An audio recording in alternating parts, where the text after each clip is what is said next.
Welcome back to Saving the Republic with Joe Staten, presented by Grab Your Gear Network, where we speak to people who actually get up and go to work and work hard every day. So if you're a hard worker, this show and this network is for you. Make sure you check out all of our content offerings on YouTube, TikTok, and Instagram at Grab Your Gear. We have prep content, military content coming. We have this show, the Current Events Show. We have a long-form weekly podcast with Joe Weasel. We have a lot of content, so make sure you check us out, again, at Grab Your Gear. Without further ado, let's get into today's stories. Now, the first story of today is a big economic story. And this comes on the heels of Americans supposedly supporting Kamala Harris more when it comes to the economy. There was a poll yesterday that came out and showed Americans saying they trust Kamala Harris by 2 points more than they trust President Trump, which honestly, besides the fact of the story, I think that poll is a little bit misguided, and I don't know if I necessarily believe that, but nonetheless, the polls are showing that Kamala Harris is gaining more trust in the economy. And today's story, which is the inflation data you guys might have seen, makes it a lot more interesting. So on CNBC, as you can see, annual inflation rate slows to 2.9% in July, the lowest since 2021. And this is a inflation rate, so it's tracking how much in the past 12 months has inflation risen. And without the proper context, you might think, okay, this is a good thing. And in general, I will say it is a good thing that inflation is slowing. However, when you dig a little bit deeper, it's not all that great. And, you know, Kamala Harris and Joe Biden have already come out and said, you know, folks, this is under control.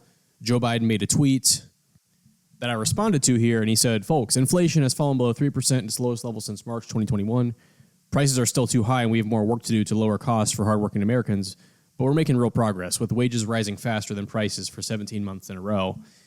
And so taking credit for the bump in data, the lowering of inflation, but really, this has felt like gaslighting to a lot of Americans. When you've seen the media come out, they're supporting Kamala Harris, they're supporting Joe Biden through the economic standing, and they're acting like the past 4 years have not been extremely challenging and painful, frankly, for a lot of Americans, right?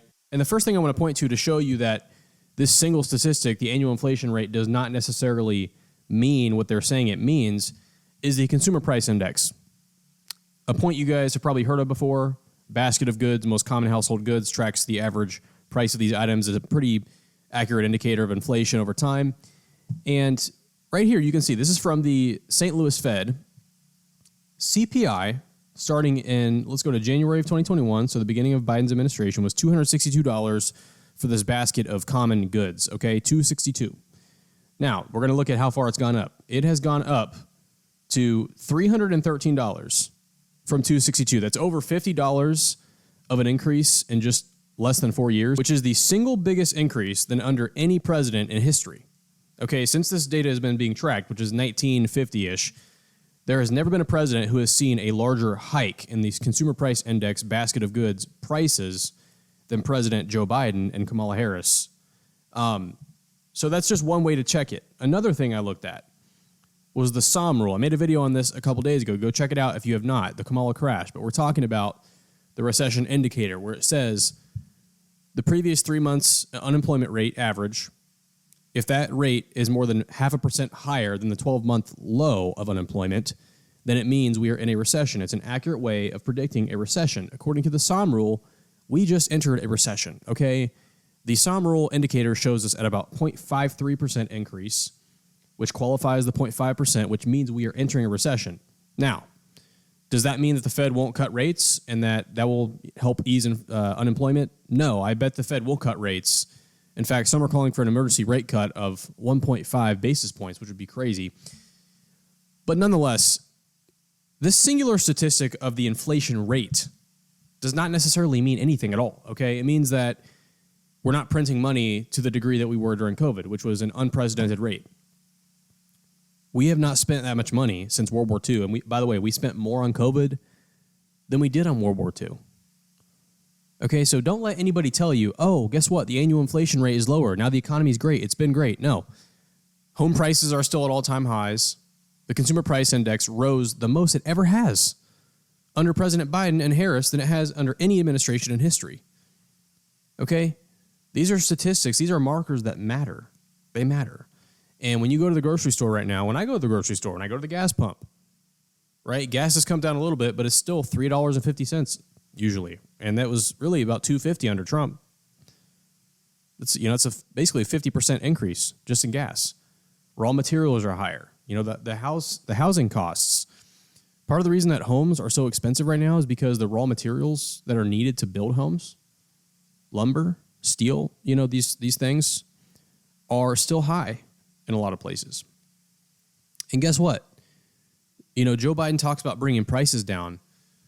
The thing is that once prices go up in things like food and everyday items, they usually don't come down that much.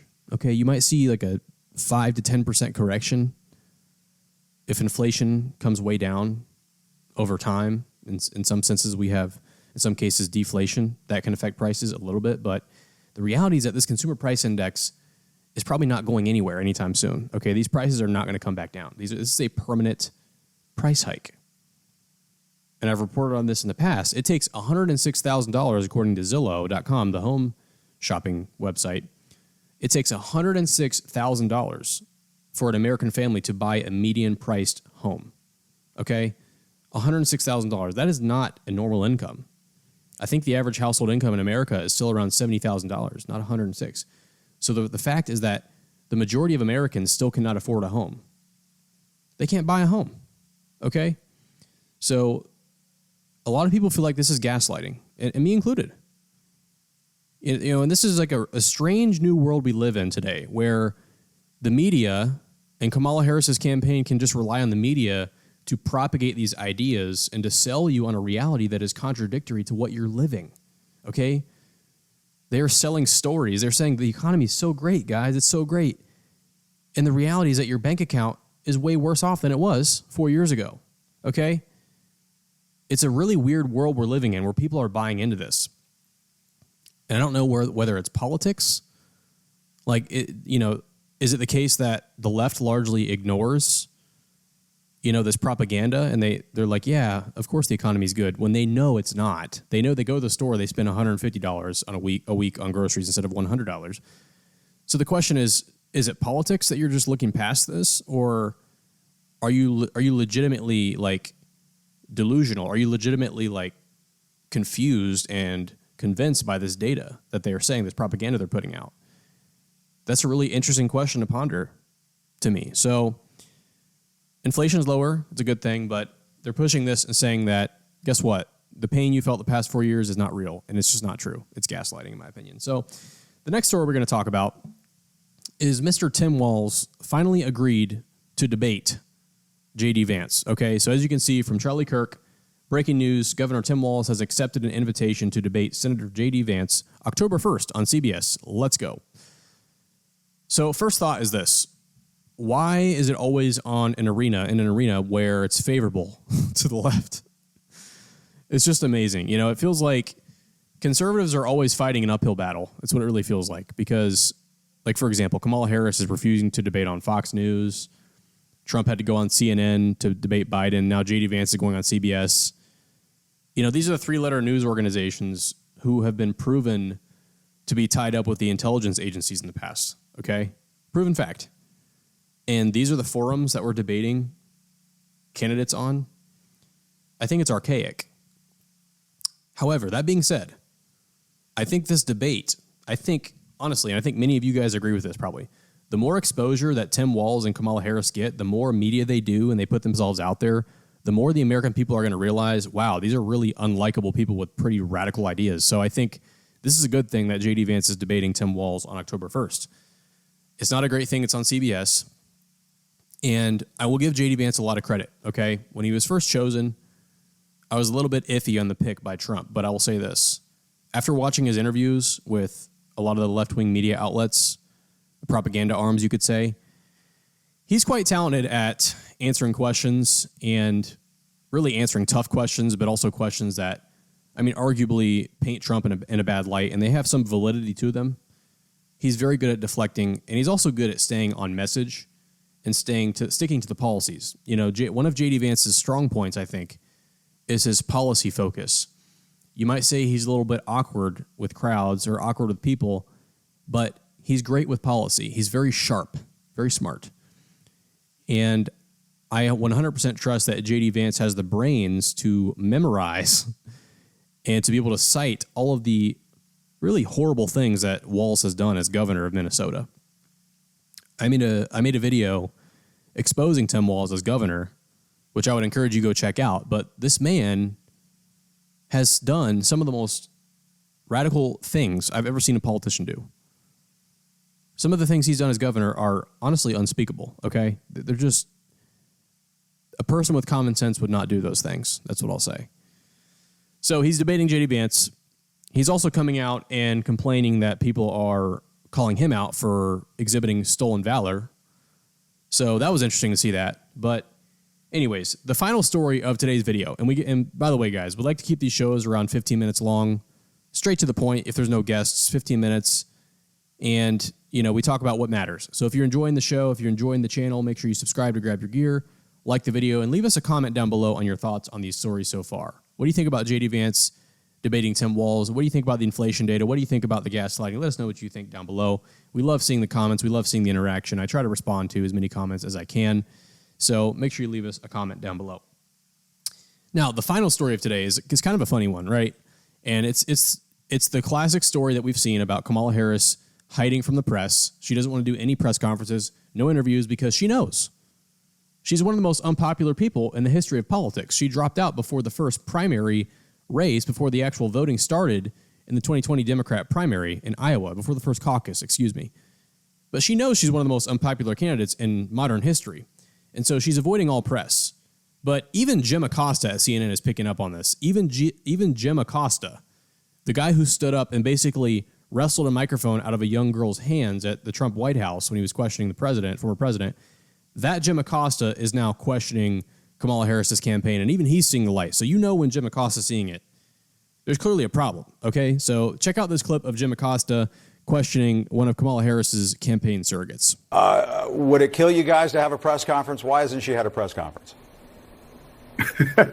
Listen, the Vice President and Governor Walz have been busy crisscrossing this country since the launch of this campaign and adding Governor Walz to the ticket. You saw the ways in which they went across the battleground states last week, generating rallies of thousands, 10,000 here, 15,000 there. But Michael, a campaign rally is not a press conference. It's going to be inclusive. Do you mind if I cut in? I mean, a campaign rally is not a press conference.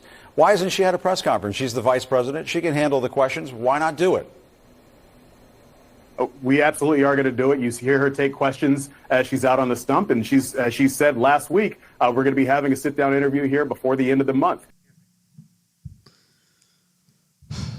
The fact that this man sat there with a straight face and said she's going to be doing an interview before the end of the month, you really think one interview is sufficient for somebody running for president? And by the way, this was August 14th.